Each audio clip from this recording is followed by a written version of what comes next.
పచ్చిరొయ్యలు కోడిగుడ్లు వేసి మునక్కాయ గ్రేవీ కర్రీ చూపించబోతున్నాను. ఎప్పుడూ ఒకే విధంగా కాకుండా ఇలా ఒక్కసారి చేసి పెట్టండి, అందరికీ భలే నచ్చుతుంది. దీనికోసం నేను లేతగా ఉన్నవి ఒక 3 మునక్కాయలు తీసుకున్నాను, 2 ఉల్లిపాయలు, 4 పచ్చిమిరపకాయలు తీసుకుని ముక్కలుగా కట్ చేసుకుని పక్కన పెట్టుకోవాలి. అలాగే కోడిగుడ్లు ఉడికించుకుని పొట్టు తీసి పక్కన పెట్టుకోవాలి. ఇప్పుడు స్టవ్ మీద ఒక కడాయి పెట్టుకుని ఆయిల్ వేసుకుని ఆయిల్ హీట్ అయిన తర్వాత పసుపు వేసుకుని ఉడికించుకున్న గుడ్లను ఇలా వేయించుకుని పక్కన పెట్టుకోవాలి. ఇప్పుడు అదే ఆయిల్లో కట్ చేసి పెట్టుకున్న ఉల్లిపాయ ముక్కలు, పచ్చిమిర్చి వేసి దోరగా వేయించుకోవాలి. చూడండి, ఇలా దోరగా వేగిన తర్వాత కట్ చేసి పెట్టుకున్న మునక్కాయ ముక్కలు కూడా వేసుకుని వీటిని కూడా ఒక 2-3 నిమిషాల పాటు మూత పెట్టుకుని బాగా మగ్గించుకోవాలి. మునక్కాయ ఇలా మగ్గడం వల్ల మనకి మెత్తగా ఉడుకుతుంది, చాలా రుచిగా కూడా ఉంటుంది. ఇలా మగ్గిన తర్వాత శుభ్రంగా కడిగి పెట్టుకున్న పచ్చిరొయ్యలను కూడా వేసుకుని, పచ్చిరొయ్యలు నీళ్ళు ఊరుతాయి కదండి, ఒకసారి మొత్తం అంతా మిక్స్ చేసుకుని మూత పెట్టుకుని ఆ నీళ్ళని ఎగిరే వరకు మగ్గించుకోవాలి.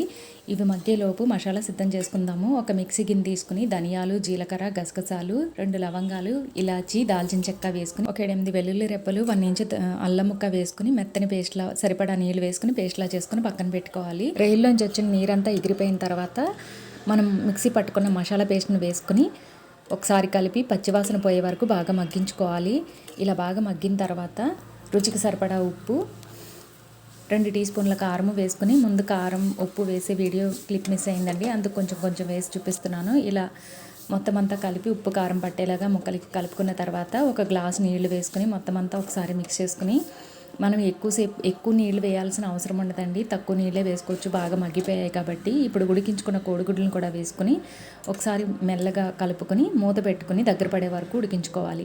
చూడండి, ఇలా ఆయిల్ పైకి తేలి దగ్గర పడిన తర్వాత కొత్తిమీర తరుగు కూడా వేసుకుని ఒకసారి స్లోగా కలుపుకొని, గుడ్లు ఊడిపోకుండా ఒకసారి స్లోగా కలుపుకొని స్టవ్ ఆఫ్ చేసుకుని సర్వ్ చేసుకోవడమేనండి. అంతే, వేడివేడిగా మునక్కాయ పచ్చిరొయ్యలు కోడిగుడ్లు కర్రీ రెడీ అయిపోయింది. చాలా రుచిగా ఉంటుంది.